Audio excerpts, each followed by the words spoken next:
입장을 밥 먹듯이 바꿨다는 겁니다. 바울은 그들을 변절자라고 부르고 있습니다. 다른 복음은 복음이라고 불려서는 안 되는 것이에요. 쓰레기입니다. 사입이에요.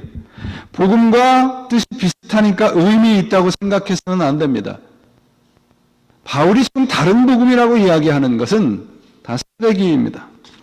사전에 증거한 대로 무엇이 복음인가 보세요.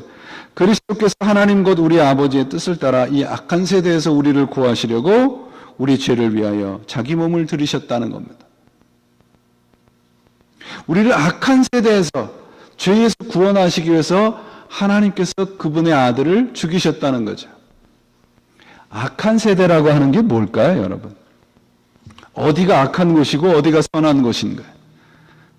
지금 우리가 살아가고 있는 세대가 악한 세대입니다. 왜냐하면 악한 세대란 수단과 방법을 가리지 않고 하나님으로부터 멀어지게 만드는 곳이기 때문에 그렇습니다.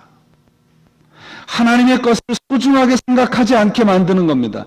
세상의 것을 더욱더 빛나고 아름답게 갖고 싶게 만들어서 하나님으로부터 멀어지게 하는 세대. 오늘날이 아닙니까?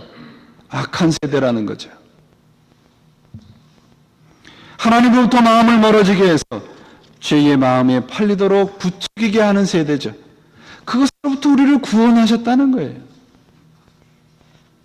6절에도 보시면 뭐라고 되어 있습니까? 6절 초반에 뭐라고 되어 있나 보세요. 여러분을 그리스도의 은혜 안으로 불려주신 분, 하나님이란 말씀이죠. 그분에게서 너희들이 떠났다는 겁니다. 은혜의 복음에서 행위의 복음으로 떠났다는 것이죠. 우리가 그렇다면 다른 복음, 사입의 복음으로 넘어가지 않기 위해서는 복음이 무엇인가 제대로 알면 되겠죠. 그렇죠? 이 말씀을 이렇게 준비하면서 참 재미있는 상상을 해봤어요. 여러분 한국에 가면은 음식점 간판이 있잖아요.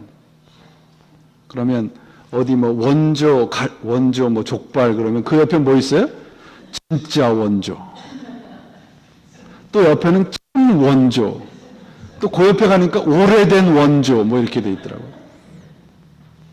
지금 다른 복음이라 그러니까 제가 이걸 참 복음이라고 할까 그렇게 하다가 아닌 거예요, 여러분. 복음 이외에는 다 사입인 겁니다. 바울이 우리들에게 이해를 돕기 위해서 다른 복음이라고 이야기한 것뿐이에요. 복음이란 말은 구약에서는 좋은 소식을 전하다, 약속의 소식을 전하다라고 하는 단어, 빠살이라는 단어를 사용했어요. 그러니까 구약에서는 복음이 뭐냐? 승리와 약속의 소식이라는 뜻으로 사용을 한 겁니다. 신약에 와서는 복음이라는 단어가 유앙겔리온이라고 하는 헬라어를 사실은 사도 바울이 우리 믿음 안으로 갖고 온 겁니다.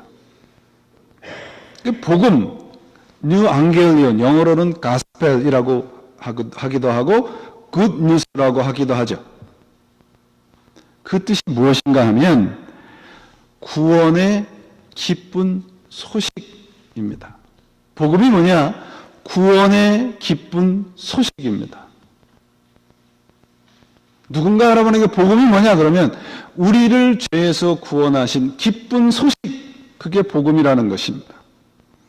그런데 이 기쁜 소식을 누가 베풀어 주었느냐? 하나님이 해주신 사건이라는 거예요.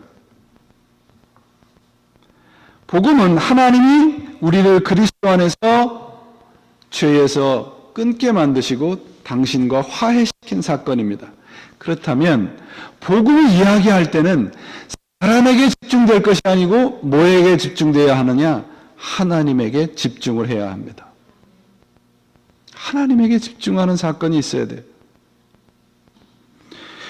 문제가 왜 발생했는가?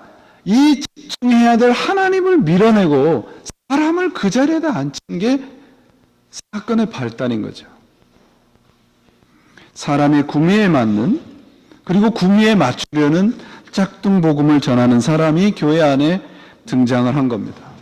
자, 이 다른 복음, 사이비 복음을 전하게 되면 어떤 피해가 있는가 오늘 본문에서 한번 살펴보죠. 세 가지예요. 첫째, 충성하는 대상을 하나님에게서 자기 자신으로 바꾸게 됩니다.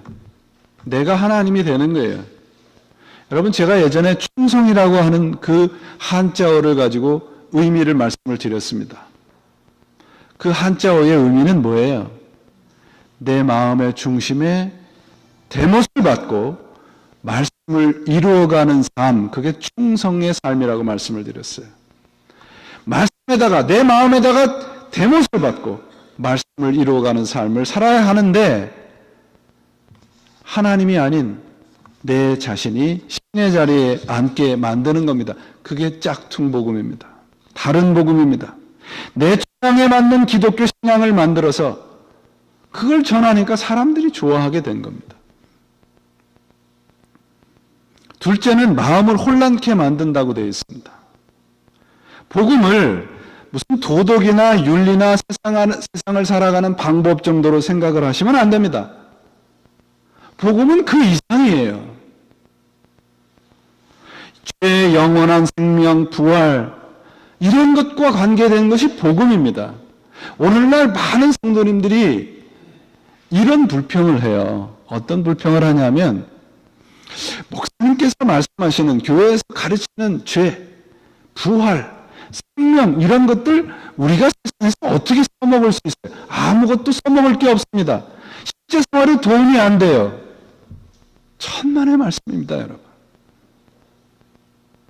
우리는 70년, 80년, 90년, 100년이 지나면 우리의 육신은 썩어지고 없는 거예요. 곧 우리가 지금 소중하게 생각하는 것 중에서 남아있을 것이 하나도 없다는 얘기입니다. 찰나 순간에 써먹을 것에 여러분 인생을 허비하지 마세요. 우리가 마음이 사이비 복음이 바로 그런 것에서 우리의 마음을 혼란케 만드는 겁니다. 어리석게 만드는 거예요. 세 번째 피해는 무엇입니까? 그리스도의 복음을 왜곡시킵니다. 교란시킨다는 말씀은 내용을 완전히 뒤바꿔 놓았다는 거예요. 복음 그러면 제가 구원의 기쁜 소식이라고 말씀드렸습니다. 예수님이 나를 대신해서 십자가에서 죽으시고 나를 위해서 3일 만에 부활하신 사건, 그게 복음이에요. 그 이상도 그 이하도 아니란 말씀입니다. 근데 오늘날 이 복음을 도덕으로 만들고 윤리로 만들고 철학으로 만들고 학문으로 변질시켜버렸다는 겁니다. 여러분, 복음이 죄사함 이외의 것으로 이해되고 믿을 때 그것은 더 이상 복음이 아닙니다.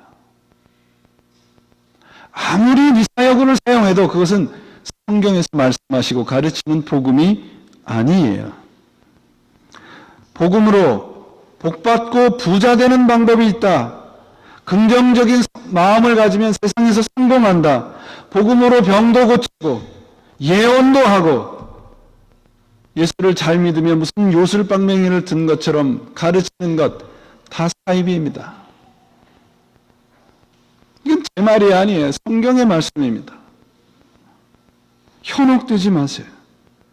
다른 복음이라고 하는 이 말의 원어의 뜻은 내용이 다른 것, 곧 사입이라는 뜻입니다. 하나님께서 말씀하시고 가르치신 내용과 다른 거라는 말씀이죠. 겉모습은 비슷한데 내용도 다르고 맛도 다른 거예요.